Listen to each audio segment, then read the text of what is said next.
ఇక్కడ స్టార్ట్ అవుద్దండి ఒక పెద్ద సర్కస్. వీళ్ళిద్దరు అయితే ఫస్ట్ టైం ఎక్కడం. చాలా అంటే చాలా అరిచేశారు, అరుచుకుంటూ ఉండిపోయారు నిజంగా.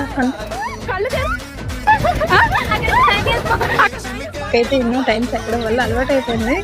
ఫైనల్గా జైంట్ ఎక్కేసాం. పైనుంచి చూడండి వ్యూ ఎంత బాగుందో, చాలా బాగుంది. మంచిగా అన్నీ కనిపిస్తున్నాయి, సూపర్ లైటింగ్స్ చాలా బాగున్నాయి. అంత కాసేపు అలా తిరుగుతున్నాం. హైలైట్ ఏంటో తెలుసా, జైంట్ వీల్ అంతట్లో మేము 5 తిరుగుతున్నాం, ఇంకెవ్వరు లేరు.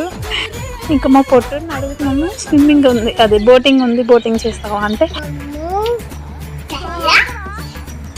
స్టార్టింగ్ అవడం వల్ల ఇంకెవ్వరు రాలేదు, ఇంకెవరికి తెలియట్లేదు, అందువల్ల రాలేదు. చాలా బాగుంది జైంట్ వీల్. అది మంచి ఎక్స్పీరియన్స్ వీటితో కలిపి అయిపోయింది. కాసేపు తర్వాత ఇంకా అలా వ్యూస్, హీరోస్తో సెల్ఫీ వీడియోస్ తీసుకొని మళ్ళీ బయటకు అయితే వచ్చేసాము. అందరూ టాటా చెప్పేసి, హీరోయిన్కి అయితే టాటా చెప్పేసి బయటకు అయితే వచ్చేసాము.